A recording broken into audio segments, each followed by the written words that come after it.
Selamat pagi Bapak Ibu Saudara yang terkasih di dalam nama Tuhan kita Yesus Kristus. Sebelum kita masuk ke ibadah kita pada pagi hari ini, kita akan sama-sama menyimak warta jemaat tanggal 18 Oktober 2020 yang melayani minggu ini tanggal 18 Oktober 2020. Pengkhotbah Bapak Pendeta Yuda Sudarno, liturgi Ibu Sri Wahyuni, organis Ibu Yedis dan Saudari Yohan, kolekte Ibu Nunu Lia Indrayati dan Ibu Asmara Lihati. Kemudian kita tadi sudah disambut oleh tim Satgas COVID-19. Kemudian yang melayani minggu depan tanggal 25 Oktober 2020, pengkhotbah Bapak Pendeta Yuda Sudarno, liturgis Bapak Jack Koridama, kemudian organis Ibu Yelis, kolekte Ibu Nunu Lia Indrayati dan Ibu Sri Wahyuni, penyambut tim Satgas COVID-19. Kami mengucapkan selamat melayani bagi yang melayani minggu ini ataupun minggu depan. Kemudian gereja ini juga akan melayani peneguhan CD yang akan dilaksanakan pada bulan Desember 2020. Bagi putra-putri jemaat yang akan angkat CD, silahkan mendaftar diri kepada pengurus jemaat di gereja kita. Kemudian poin yang keempat adalah himbauan bagi kita semua untuk selalu taat pada protokol kesehatan COVID-19, selalu memakai masker yang standar sesuai anjuran pemerintah, mencuci tangan menggunakan sabun dan menggunakan hand sanitizer, tentunya menjaga jarak social distancing, agar diharapkan kita semua saling mengingatkan untuk selalu mematuhi protokol kesehatan ini. Kemudian untuk berita persembahan, kita bisa lihat di sana. Persembahan minggu lalu tanggal 11 Oktober 2020, kantong pertama untuk kas gereja 418.000. Kemudian kantong kedua untuk dana Natal 411.000. Kantong ketiga untuk pembangunan uang sekolah minggu 476.000. Dan juga di sana tertera ucapan syukur dan juga persembahan khusus Natal dan juga persembahan khusus pembangunan ruang sekolah minggu. Kami juga mengharapkan apabila di sini ada kesalahan tulis atau kesalahan cetak, Bapak Ibu bisa menghubungi pengurus yang ada di gereja ini. Demikian warta jemaat minggu ini yang dapat kami sampaikan. Kita masuk ke dalam ibadah kita pagi hari ini.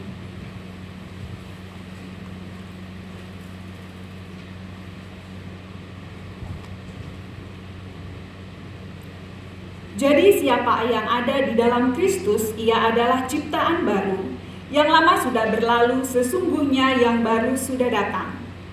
Kita kuduskan ibadah kita pada pagi hari ini.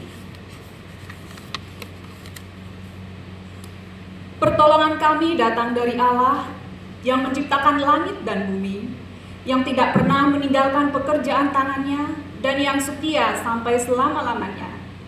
Turunlah kiranya atas kita anugerah dan damai sejahtera dari Allah Bapa kita, Tuhan Yesus Kristus. Amin. Kita akan naikkan pujian bagi kemuliaan nama Tuhan dari KPPK nomor 391 bait yang pertama sampai dengan yang ketiga.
akan mengucapkan pengakuan iman rasuli aku percaya. Aku percaya kepada Allah, Bapa yang Maha Kuasa, Khalik langit dan bumi, dan kepada Yesus Kristus, Anaknya yang tunggal Tuhan kita, yang dikandung daripada Roh Kudus, lahir dari anak darah Maria, yang menderita sengsara di bawah pemerintahan Pontius Pilatus, disalibkan, mati dan dikuburkan, turun ke dalam kerajaan maut. Pada hari yang ketiga, bangkit pula dari antara orang mati, naik ke surga, duduk di sebelah kanan Allah, Bapa yang Maha Kuasa, dan akan datang dari sana untuk menghakimi orang yang hidup dan yang mati. Aku percaya kepada Roh Kudus, gereja yang kudus dan am, persekutuan orang kudus, pengampunan dosa, kebangkitan daging, dan hidup yang kekal. Amin. Kita akan satukan hati kita berdoa. Segala puji, hormat, serta syukur kami naikkan ke hadirat-Mu Bapa di surga. Kami sungguh mengucap syukur untuk setiap pimpinan Tuhan, penyertaan Tuhan dan juga pemeliharaan Tuhan, curahan berkat-Mu Bapa yang senantiasa mengalir dalam setiap hidup kami. Dan kami juga sungguh mengucap syukur untuk pagi hari ini Tuhan, untuk anugerah-Mu yang begitu besar atas setiap hidup kami. Tuhan Yesus menuntun setiap kami, Tuhan Yesus menuntun setiap hati kami sehingga kami boleh datang ke rumah kudus-Mu ini Bapa, untuk memuji serta memuliakan nama-Mu. Terimalah ibadah kami pada pagi hari ini Bapa. Terimalah pelayanan kami pada hari ini Tuhan Yesus. Kami mau menyerahkan ibadah kami pada pagi hari ini, dari awal, pertengahan hingga akhirnya Bapa. Kuasa Roh Kudus-Mu hadir di tengah-tengah kami Tuhan, sehingga hanya nama-Mu yang boleh dimuliakan pada pagi hari ini Tuhan Yesus. Bapa di dalam surga, kami juga sungguh mengucap syukur untuk berkat kesehatan yang Tuhan Yesus limpahkan dalam setiap hidup kami di tengah situasi kecemasan pandemi COVID-19 yang masih merebak pada saat ini Tuhan. Dan kami tetap mau bersandar, menyerahkan sepenuhnya akan hidup kami semua hanya ke dalam tangan pengasihan-Mu Bapa. Kami mau membawa pemimpin bangsa kami mau membawa aparat pemerintahan kami, dari tingkat tertinggi sampai dengan tingkat yang terendah sekalipun Tuhan. Tuhan memberikan hikmat atas setiap mereka. Tuhan Yesus menuntun setiap mereka. Dan juga Tuhan Yesus memimpin mereka, sehingga mereka boleh mendapatkan jalan keluar dan juga menangani, mengatur segala dampak yang terjadi oleh karena pandemi COVID-19 ini Tuhan. Dan kami sebagai warga bangsa negara Indonesia ini Bapa, berikan hikmat atas setiap kami, sehingga kami senantiasa mentaati protokol yang sudah dicanangkan dalam bangsa kami, sehingga kami boleh bersama-sama menanggulangi penyebaran COVID-19 ini Tuhan. Dan kami tetap menyandarkan sepenuhnya hanya ke dalam tangan pengasihan-Mu Bapa. Bapa di dalam surga, kami juga membawa untuk jemaat-Mu yang pada saat ini sedang lemah tubuhnya oleh karena sakit penyakit Tuhan. Kami membawa Ibu Yeni ke dalam tangan pengasihan-Mu. Kami membawa istri Bapak Esti 6 bulan dan juga putrinya yang baru saja dilahirkan ke dalam tangan pengasihan-Mu Tuhan. Dan juga beberapa jemaat yang tidak dapat kami sebutkan di sini satu persatu Tuhan. Engkau mengetahui akan keberadaan mereka. Tuhan, kiranya Engkau menjamah setiap sakit penyakit saudara-saudara kami. Tuhan Yesus memulihkan setiap mereka. Tuhan Yesus memberkati segala usaha upaya yang mereka lakukan. Terlebih Tuhan senantiasa berikan sukacita dan biarlah saudara-saudara kami senantiasa berpengharapan hanya ke dalam tangan pengasihan-Mu Bapa. Bapa di dalam nama Yesus Tuhan, kami juga membawa saudara-saudara kami yang pada saat ini sedang berbeban berat. Saudara-saudara kami yang pada saat ini kehilangan pekerjaan. Saudara-saudara kami yang pada saat ini kehilangan usaha oleh karena dampak COVID-19 Tuhan. Kami menyerahkan mereka sepenuhnya ke dalam tangan pengasihan-Mu. Bapa di surga memberikan kekuatan. Bapa di dalam surga memimpin setiap mereka, memberikan jalan keluar akan setiap mereka. Terlebih Tuhan, biarlah saudara-saudara kami senantiasa bersandar, berpengharapan hanya kepada-Mu Bapa. Bapa di dalam nama Yesus Tuhan, kami juga membawa gereja-Mu, Gereja Kristen Wesley ke dalam tangan pengasihan-Mu dengan segala agenda kerja yang sudah direncanakan Tuhan. Tuhan memimpin setiap kami. Tuhan memberkati setiap rencana agenda kerja kami. Terlebih Tuhan memberkati Bapak Gembala kami, Bapak Pendeta Yudas Tuhan. Berikan hikmat-Mu Tuhan atas beliau. Berkati di dalam kesehatannya. Dan juga mampukan beliau Tuhan di dalam menggembalakan kami jemaat-Mu di sini ya Bapak. Dan Bapak di dalam surga kami juga akan mendengarkan kebenaran firman-Mu yang akan disampaikan Bapak Pendeta Yudas. Urapi beliau Bapak, biarlah hanya kebenaran firman-Mu yang boleh dinyatakan di tempat ini. Dan persiapkan setiap hati kami untuk dapat menerima firman-Mu, meresponi firman-Mu, materaikan firman-Mu di dalam hati kami Bapak, sehingga kami boleh menjadi pelaku-pelaku firman-Mu di dalam hidup kami. Karena hidup kami dibaca oleh sesama kami, biarlah Tuhan dimuliakan melalui sikap dan perbuatan kami. Bapa di dalam nama Yesus Tuhan, ampuni untuk setiap dosa serta pelanggaran kami, lewat sikap kami dan juga tutur kata kami Bapa yang sering kali tidak berkenan di hadirat-Mu. Inilah doa syukur kami Bapa, pengharapan kami, dan juga ucapan syukur kami yang kami naikkan hanya di dalam nama Putra-Mu yang tunggal, Tuhan kami Yesus Kristus. Amin. Kembali kita akan naikkan pujian bagi kemuliaan nama Tuhan dari KPPK nomor 229. Kita akan nyanyikan bait yang pertama sampai dengan bait yang ketiga.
Pembacaan Alkitab pada pagi hari ini diambil dari Efesus pasal yang keempat, ayat yang ke-17 sampai dengan ke-32.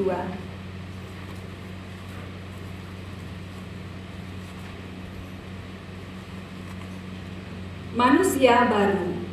Sebab itu, tegaskan ini kepadamu di dalam Tuhan, jangan hidup lagi sama seperti seorang yang tidak mengenal Allah dengan pikiran yang sia-sia dan pengertiannya yang gelap, jauh dari hidup persekutuan dengan Allah, karena kebodohan yang ada di dalam mereka dan karena kedegilan hati mereka. Perasaan mereka telah tumpul sehingga mereka menyerahkan diri kepada hawa nafsu dan mengerjakan dengan serakah segala macam kecemaran. Tetapi kamu bukan demikian, kamu telah belajar mengenal Kristus. Karena kamu telah mendengar tentang Dia dan menerima pengajaran di dalam Dia menurut kebenaran yang nyata di dalam Yesus. Yaitu bahwa kamu berhubung dengan kehidupan kamu yang dahulu harus menanggalkan manusia lama yang memulai kebinasaan oleh nafsu yang menyesatkan, supaya kamu dibaharui di dalam roh dan pikiranmu, dan mengenakan manusia baru yang telah diciptakan menurut kehendak Allah di dalam kebenaran dan kekudusan yang sesungguhnya. Karena itu buanglah dusta dan berkatalah benar seorang kepada yang lain, karena kita adalah sesama anggota. Apabila kamu menjadi marah, janganlah kamu berbuat dosa. Janganlah matahari terbenam sebelum padam amarahmu. Dan janganlah beri kesempatan kepada iblis. Orang yang mencuri, janganlah mencuri lagi. Tetapi baiklah ia bekerja keras dan melakukan pekerjaan dengan baik dengan tangannya sendiri, supaya ia dapat membagikan sesuatu kepada orang yang berkekurangan. Janganlah ada perkataan kotor keluar dari mulutmu, tetapi pakailah perkataan yang baik untuk membangun di mana perlu, supaya mereka yang mendengarkan boleh kasih karunia. Dan janganlah kamu mendukakan Roh Kudus Allah yang telah memateraikan kamu menjelang hari penyelamatan. Segala kepahitan, kegeraman, kemarahan, pertikaian, dan fitnah hendaklah dibuang dari antara kamu. Demikianlah pula segala kejahatan. Tetapi hendaklah kamu ramah seorang terhadap yang lain, penuh kasih mesra dan saling mengampuni, sebagaimana Allah di dalam Kristus telah mengampuni kamu. Amin. Kita sambut dengan hormat diberi.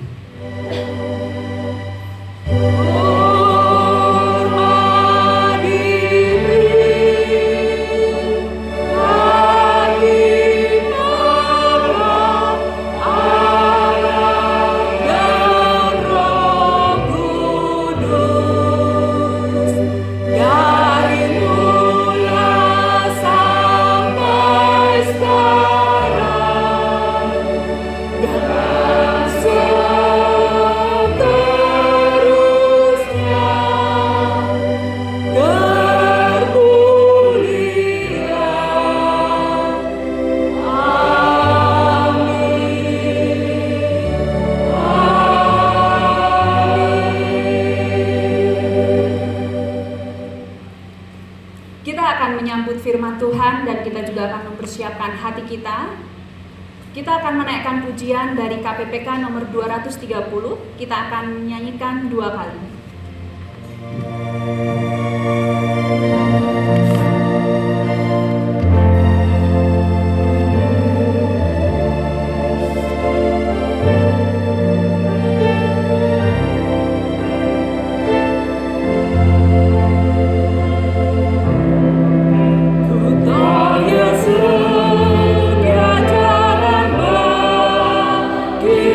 Ku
Baik, selamat pagi semua jemaat yang dikasihi oleh Tuhan Yesus Kristus.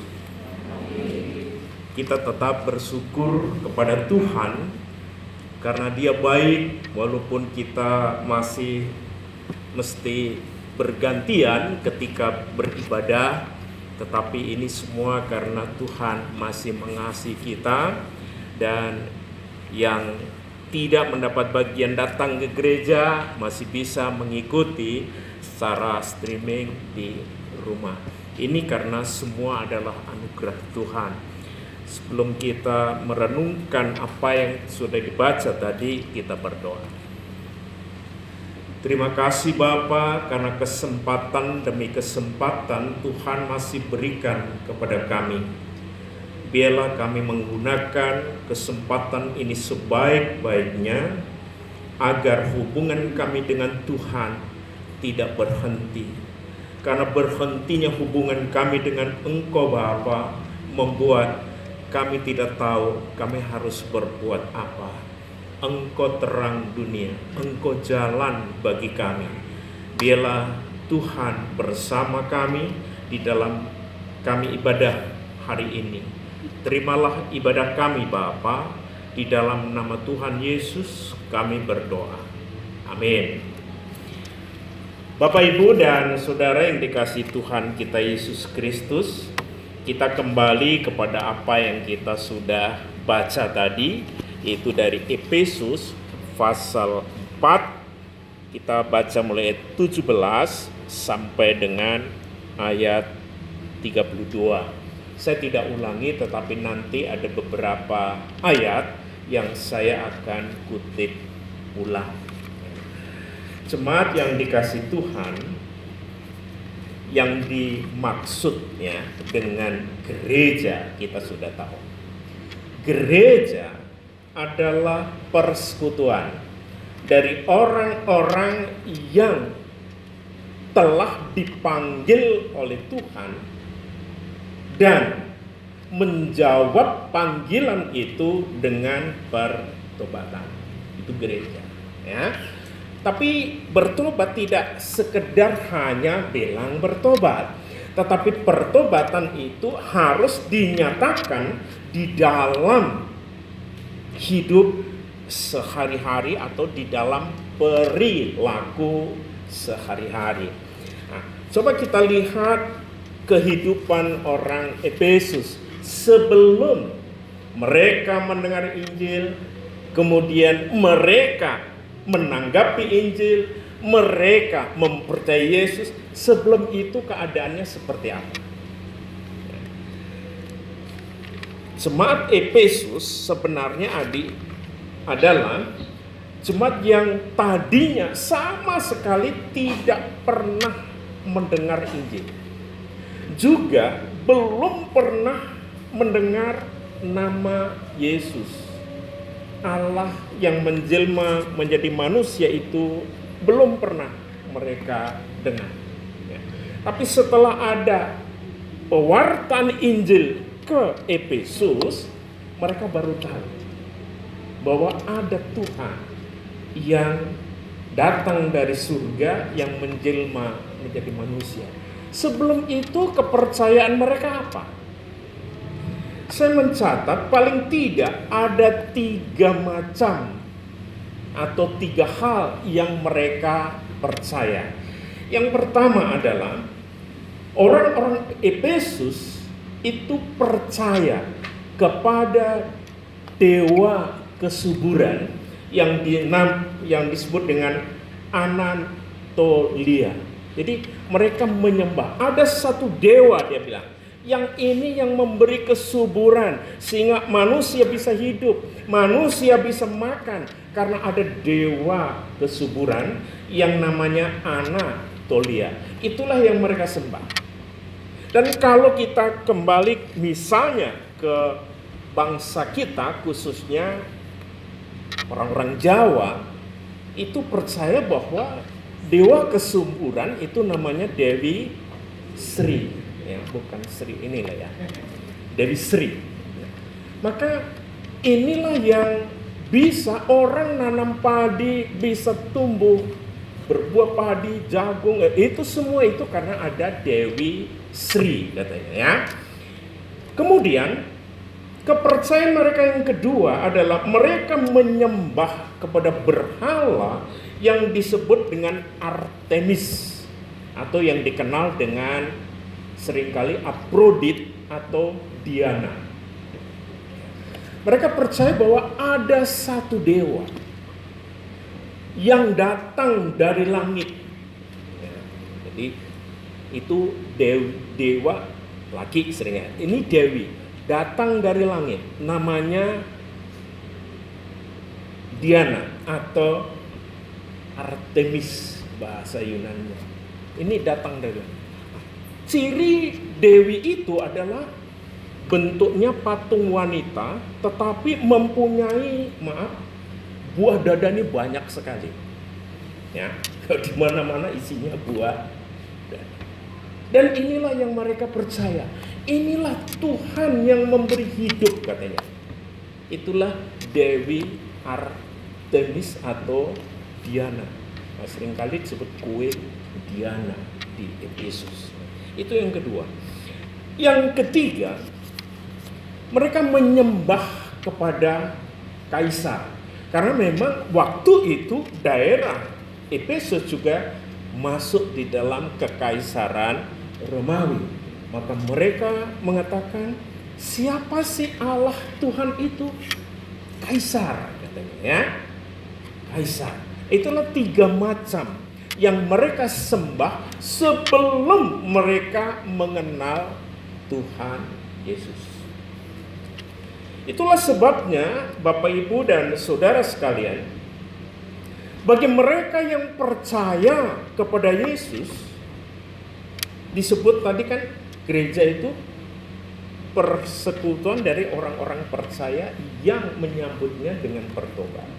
Mereka percaya tetapi pertobatannya itu tidak benar. Inilah masalahnya yang ditulis oleh Efesus ini. Karena apa? Karena asal mula kepercayaan mereka percaya kepada 3 hal ini lagi. Kemudian mereka percaya kepada Yesus. Akhirnya apa? Terjadi pergolakan di dalam batinnya. Ini bergolak dia. Satu hal dia katakan, Tuhan Yesus mengatakan kami harus melepaskan diri dari dosa. Tetapi saya masih ingin berbuat dosa. Jadi mereka tidak sepenuhnya mau melepaskan karena yang lama-lama ibadah percayaan saya lama enggak mengharuskan itu. Itulah akhirnya mereka mempercayai yang disebut dengan percampuran itu. Percaya kepada Yesus tapi juga percaya kepada hal-hal lain. Itu yang disebut sinkretisme, mencampur baurkan kepercayaan. Nah, dari sinilah kemudian Allah lewat Paulus memberi arti pertobatan yang sebenarnya. Jadi kalau kita lihat arti pertobatan yang sebenarnya itu seperti apa? Ayat 22 di sana, yaitu bahwa kamu berhubungan dengan hidupmu, kamu yang dahulu harus menanggalkan manusia lama yang menemui kebinasaan oleh nafsumu yang menyesatkan. Di sini Paulus memberi satu pengertian bertobat yang benar itu gimana. Dia katakan di sana harus menanggalkan manusia lama. Menanggalkan. Ya, seperti kalau kita mau ganti baju, itu baju yang lama harus ditanggalkan, harus dilepas. Itu kira-kira seperti itu. Kalau kamu mau percaya kepada Yesus, bertobat itu berarti kepercayaan lamamu harus ditinggalkan, harus ditanggalkan. Ya, jangan dipercaya lagi, kemudian diganti dengan kepercayaan yang lama. Nah, baru Bapak Ibu dan Saudara sekalian, Kalau di sini tadi disebutkan, ya, apa sih macam-macam kepercayaan lama? Hidup yang lama itu seperti apa? Ya, di sini banyak sekali tadi disebutkan. Kalau kita baca ulang, nggak usah nanti di rumah dibaca ulang. Tapi yang pasti di sana disebutkan bahwa hatinya menjadi degil, ya. Hatinya menjadi degil, itu ayat 18 bagian akhir. Dan karena kedegilan hati mereka. Hati yang degil itu hati yang seperti apa? Hati degil, degil artinya itu adalah apa? Mati rasa. Degil itu mati rasa. Kalau hati kita sudah mati rasa, itu berarti namanya si mati rasa ya. Kita berbuat dosa, ya nggak merasa bahwa itu dosa. Kita melanggar hukum juga nggak merasa bahwa itu melanggar hukum. Udah mati rasa. Di sini disebutkan contoh-contoh mati rasa atau akibat mati rasa. Dan pengertiannya yang gelap, jauh dari persekutuan. Jadi orang tidak mau ikut bersekutu lagi. Sedangkan yang disebut gereja itu adalah persekutuan orang-orang yang mendengar, menerima panggilan Allah dan menjawab dengan pertobatan. Tapi mereka nggak mau hidup di dalam persekutuan. Maka kita mesti harus pertanyakan, kalau ada orang Kristen tidak mau hidup dalam persekutuan, kita tanya, bener nggak Kristen? Itu berarti dia adalah orang yang mati rasa. Orang yang masih hidup di dalam cara hidup yang lama, hidup di mana mereka masih di luar Kristus, di luar Yesus. Itu ciri daripada mati rasa yang pertama. Yang seterusnya di sana disebutkan adalah serakah, ayat 19. Dan mengerjakan dengan serakah. Serakah itu apa sih? Ingin menguasai kepunyaan atau milik orang lain tanpa dia tahu bahwa itu adalah satu pelanggaran. Itu yang disebut dengan mati rasa. Ya, yang kedua, dia serakah. Bapak, Ibu dan saudara sekalian, dan seterusnya kita bisa menemukan contoh-contoh hidup yang lama yang harus ditinggalkan. Kemudian setelah hidup yang lama, pola hidup lama ditinggal karena kita bertobat mengikuti Yesus. Kemudian apa yang harus kita lakukan? Di sana ayat 24 mengatakan, dan mengenakan manusia baru. Jadi setelah ada yang kita lepas, kita buang, kita harus mengenakan, kita harus pakai. Apa yang kita pakai? Pola hidup yang baru. Ya, kita sekarang berganti dengan memakai pola hidup yang baru, yaitu pola hidup yang diciptakan oleh Allah menurut kehendaknya itu sendiri. Bapak Ibu, untuk mengerti pola hidup yang baru ini, kita mesti kembali kepada Efesus pasal 1. Kalau kita baca kitab Efesus pasal 1, di sana diberitakan maksud tujuan Allah memanggil kita menjadi gereja, menjadi orang percaya itu apa? Apa maksud Allah di sana? Atau tujuan Allah? Kalau saya baca mulai ayat 3 dan 4 demikian. Terpujilah Allah dan Bapa Tuhan kita Yesus Kristus, yang dalam Kristus telah mengaruniakan kepada kita segala berkat rohani di dalam surga. Sebab di dalam Dia Allah telah memilih kita sebelum dunia dijadikan, supaya kita kudus dan tidak bercacat di hadapannya. Ini tujuan Allah memanggil kita. Satu, supaya kita kudus, kita tidak bercacat. Kemudian ayat 5, dan dalam kasih karunia Ia telah menentukan kita dari semula oleh Yesus Kristus untuk menjadi anak-anaknya sesuai dengan kerelaan kehendaknya. Menjadi anak-anaknya. Bapak Ibu, coba kita lihat satu persatu secara singkat. Kita dipanggil, kita dipilih supaya kita menjadi kudus. Ya, di situ menjadi kudus. Kudus dalam bahasa aslinya itu hagios. Hagios, kudus diterjemahkan artinya adalah berbeda dengan yang lain. Ya, jadi kudus artinya berbeda dengan yang lain.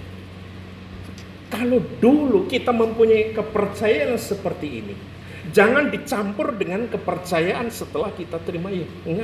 Kita harus hidup seperti yang lain, berbeda. Kita tidak boleh mencampur, kita harus beda. Kalau memang harus tinggalkan ini, kita harus pegang dan percaya ini. Kita harus. Jadi rupanya jemaat di Efesus waktu itu tadi saya katakan ada dicampur baurkan kepercayaan itu. Maka Paulus katakan, kamu harus kudus, kamu harus berbeda. Jangan mencampurkan seperti yang lain. Tetapi harus satu yang kau pegang, yaitu percaya kepada pola hidup yang Kristus sendiri berikan. Pola hidup yang Kristus berikan dan Kristus lakukan itu pola hidup yang seperti apa? Itu pola hidup yang kalau kita perhatikan itu orientasinya kasih Allah. Pola yang diberikan, pola yang dilakukan oleh Allah, polanya apa? Kasih.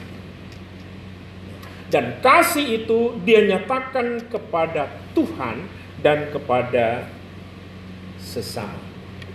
Inilah pola hidup yang ditanamkan oleh Yesus kepada gereja. Harus pola hidup yang seperti itu. Nah, pola hidup yang seperti ini pernah hilang. Kapan? Yaitu ketika sejak Adam melanggar hukum Tuhan. Pola hidup itu hilang. Bahkan tidak hanya itu, di sana disebutkan bahwa kemuliaan Allah juga telah hilang. Pola hidup yang sebenarnya telah hancur. Dan inilah Allah memanggil kita untuk mengembalikan pola hidup yang hilang.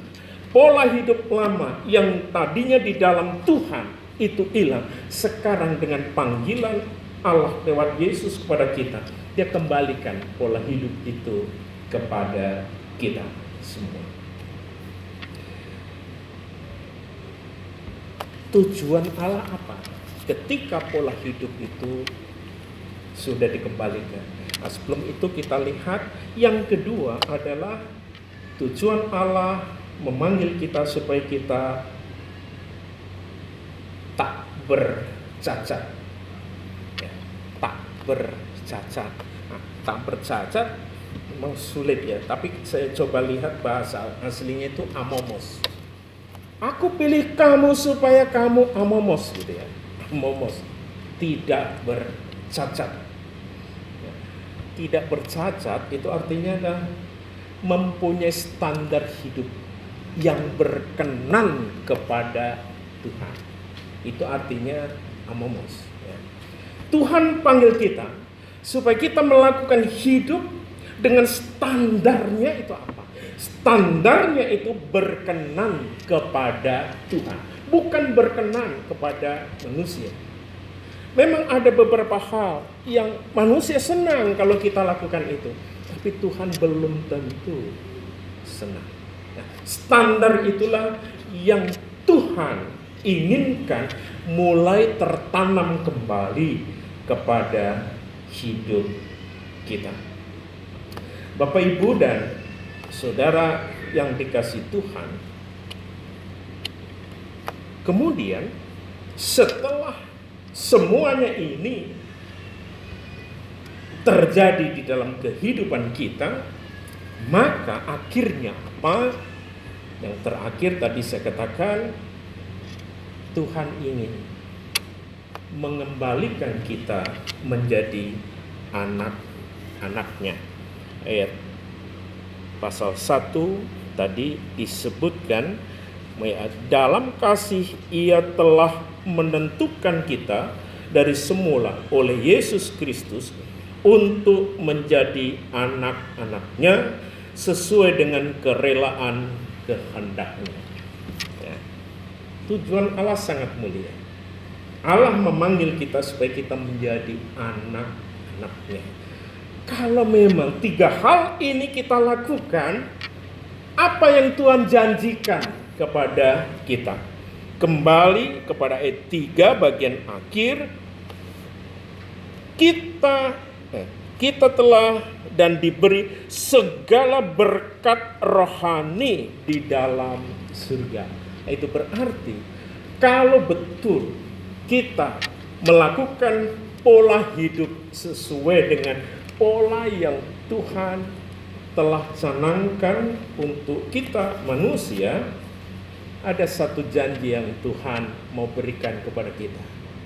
Ya, Tuhan katakan di situ, berkat rohani di dalam surga aku akan berikan kepada kamu. Apa sih berkat rohani itu yang ada di dalam surga? Banyak. Satu di antaranya adalah pengampunan dosa. Pengampunan dosa tidak bisa dilakukan oleh siapapun di alam semesta ini. Tetapi pengampunan dosa baru bisa dilakukan oleh Allah yang turun datang dari surga. Dialah yang mampu memberi berkat rohani, itu pengampunan dosa kepada kita. Karena memang dia datang dari surga. Dan yang kedua, berkat rohani dari surga, itu artinya kita boleh memiliki surga. Karena surga itu adalah milik Tuhan. Kalau Tuhan memberikan kepada kita, itu berarti surga diberikan kepada kita. Surga yang kita terima di alam semesta ini adalah damai, sukacita, bentuk-bentuk surga, aman, dan seterusnya. Dan bahkan ada banyak hal yang kita tidak bisa raih dengan kepandaian kita, dengan harta benda kita, dengan semua kemampuan kita. Ada beberapa hal yang kita tidak bisa raih, tapi semua itu telah disiapkan Allah untuk diberikan kepada kita. Itu satu janji. Satu janji yang sangat mulia yang datang dari Allah ketika kita mau mempunyai satu pertobatan yang benar. Ya, ada satu janji, dan janji itu tidak mungkin bisa datang dari manusia, dari semua yang ada di dalam dunia ini. Misalnya yang paling gampang, damai.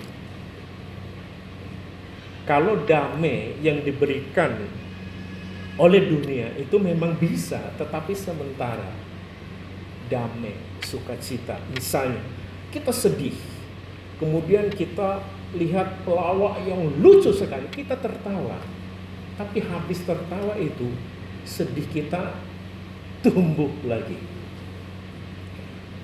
Tapi damai yang diberikan oleh Allah yang datang dari surga, damai itu adalah damai yang betul-betul membawa kita kepada satu kebahagiaan yang sangat tidak bisa digambarkan ketika kita hidup di dalam damai dengan Tuhan. Dan damai dengan Tuhan itu akhirnya kita bisa berdamai dengan sesama manusia. Kemudian ketika kita kembali kepada Efesus pasal 4, ada etika-etika yang sifatnya lepas yang juga diberikan oleh Allah lewat Paulus. Ya, di sini disebutkan ada beberapa etika yang saya bisa sebut etika lepas. Ya. Yang pertama di situ disebutkan soal marah. Ya, di situ. Apabila kamu menjadi marah, janganlah kamu berbuat dosa. Janganlah matahari terbenam sebelum padam amarahmu. Ini adalah etika soal marah. Kalau dimulai dengan apabila, itu berarti apakah kita boleh marah? Boleh. Karena kata ini apabila. Apa yang perlu kita marah? Marah terhadap dosa. Tuhan Yesus pernah marah. Kalau kita lihat yang sangat parah Tuhan Yesus marah adalah di bait Allah, ketika dia melihat pedagang-pedagang uang di bait Allah itu. Dia marah. Meja-meja ditunggang balikan dan seterusnya. Karena dia melihat dosa yang begitu luar biasa yang dibuat oleh orang-orang yang sedang beribadah pada waktu itu. Itu Tuhan marah. Juga Tuhan memberi contoh, Tuhan pernah marah kepada orang Farisi dan Saduki ketika Tuhan Yesus menyembuhkan orang pada hari Sabat. Dan kamu gimana? Ini hari Sabat, kamu jangan menolong orang lain. Tuhan Yesus, enggak. Aku melakukan itu karena hari Sabat diberikan bukan supaya kita tidak melakukan sesuatu, tapi supaya kita melakukan hidup yang berkenan kepada Allah. Karena manusia dicipta bukan untuk hari Sabat, tapi hari Sabat dicipta untuk manusia. Tuhan marah karena dosa.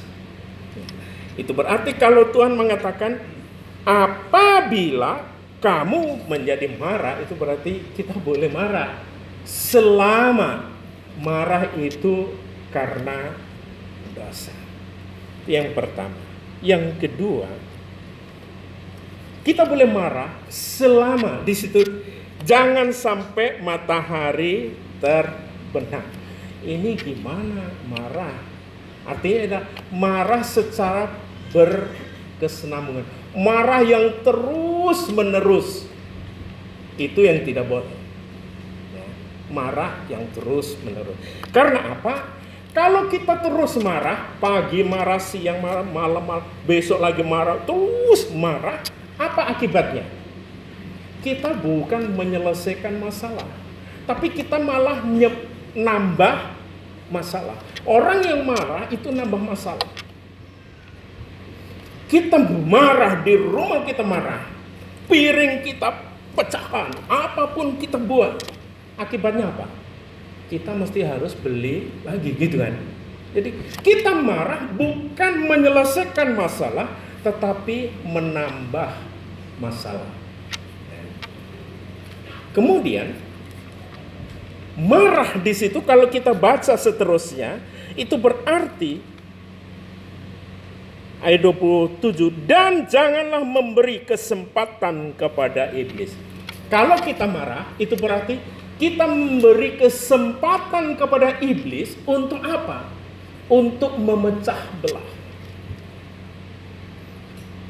Iblis senang kalau kita itu marah. Karena dengan marah, suami marah, aku akan pecahkan dengan anak, dengan istri, dengan kerabat dan seterusnya. Dia paling suka kita marah.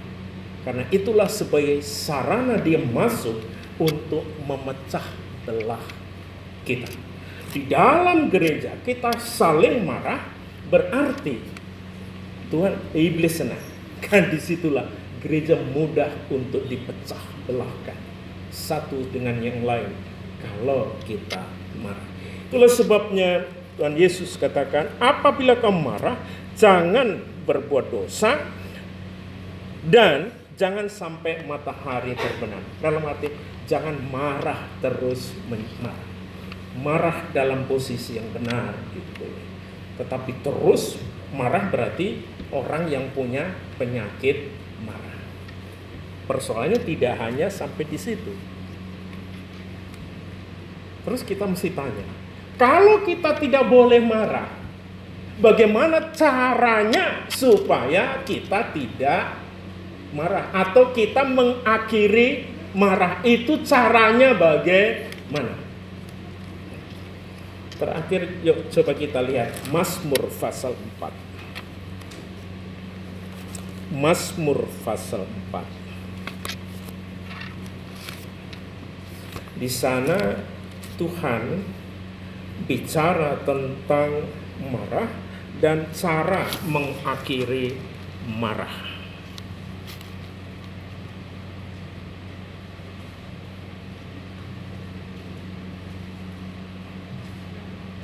Ya, Mazmur pasal 4, kita mulai ayat 2, saya coba baca. Apabila aku berseru, jawablah aku, ya Allah yang membenarkan aku. Di dalam kesesakan Engkau memberi kelegaan kepada aku. Oh, maaf, itu pasal, ya betul ya, pasal 4 ayat 2 tadi. Di dalam kesesakan Engkau memberi kelegaan kepada aku. Kasihanilah aku dan dengarkanlah aku. Hai orang-orang, berapa lama lagi kemudian dinodai? Berapa lama lagi kamu mencintai yang sia-sia dan mencari kebohongan? Ketahuilah bahwa Tuhan telah memilih bagimu orang-orang yang dikasih. Tuhan mendengar apabila aku berseru dan seterusnya. Dan ayat 5, biarlah kamu marah, tetapi jangan berbuat dosa. Berkata-katalah dalam hatimu di tempat tidur, tetapi tetaplah diam. Nah, ini cara. Ya. Allah memberi cara kita supaya menghentikan marah apa? Gak boleh ngomong, ya kan? Diam. Jadi kalau kita benar-benar ingin marah, Tuhan bilang diam saja. Kalau perlu pergi ke tempat tidur, udah diam. Hubungilah aku. Jadi marah kita ganti dengan kita berhubungan dengan Tuhan. Tuhan akan melebur kemarahan itu. Dan kita tidak menambah dosa kita. Kita tidak menambah persoalan baru di dalam hidup kita. Inilah tadi yang saya katakan etika lepas yang Tuhan berikan kepada orang-orang Efesus. Dan etika lepas yang kedua di situ adalah yang mengingatkan kepada kita supaya kita nggak mencuri. Bagaimana?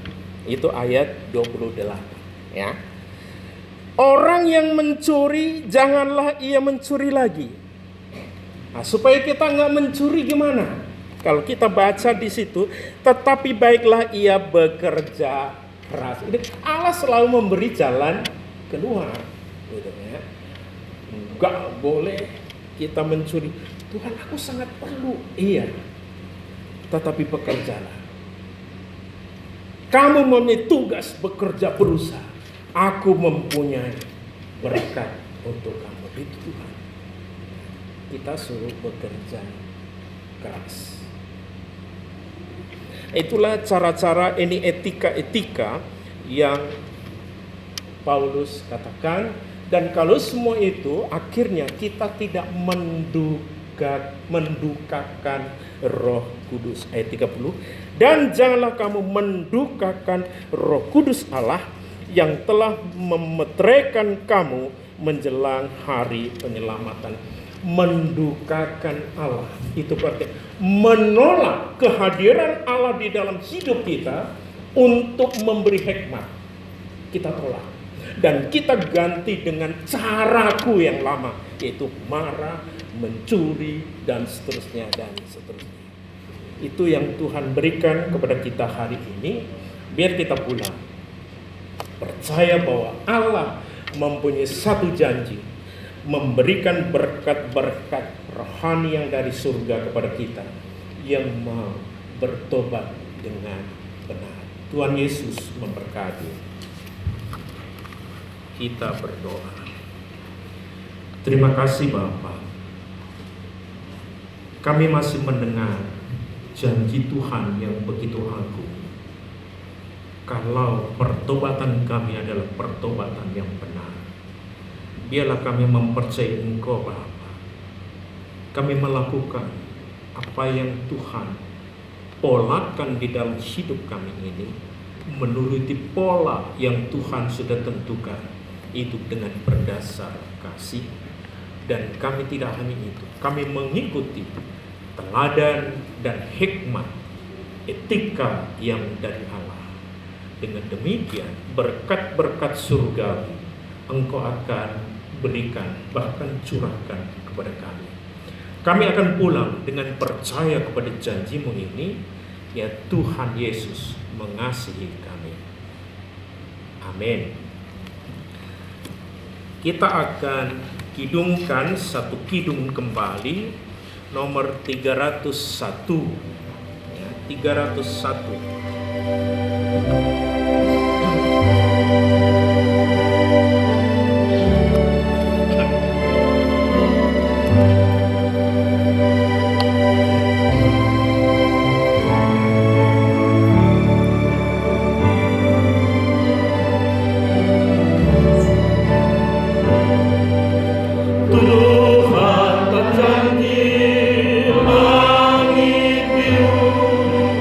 Jalan hidupku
Jemaat kami jemput untuk bangkit berdiri. Kita ucapkan doa Bapa kami bersama-sama, kemudian doksologi. Bapa kami yang di surga, dikuduskanlah namamu, datanglah kerajaanmu, jadilah kehendak-mu di bumi seperti di surga. Berikanlah kami hari ini makanan kami secukupnya, dan ampunilah kesalahan kami, mengampuni salah kami. Janganlah kami ke dalam cobaan, tapi lepaskan daripada jahat. Karena lampunya kerajaan dan kuasa dan kemuliaan sampai selama-lamanya. Amin. Doksologi.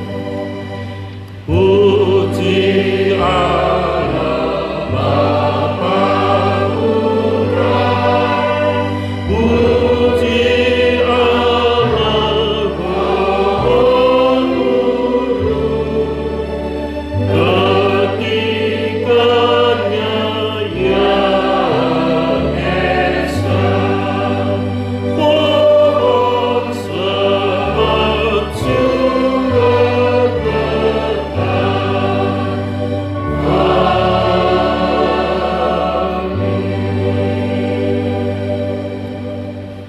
Jemaat, mari kita pulang, kita mempercayai sabda Allah dan melakukan di dalam hidup kita, dan kita mohon berkat-Nya. Anugerah Tuhan kita Yesus Kristus yang melampaui segala akal manusia diberikan kepada kita hari ini. Rahmat kasih sayang Allah Bapa yang begitu melimpah dicurahkan kepada kita hari ini. Penyertaan Allah di dalam kehadiran Roh Kudus menyelimuti, menyertai kita saat ini sampai kekal selama-lamanya. Amin.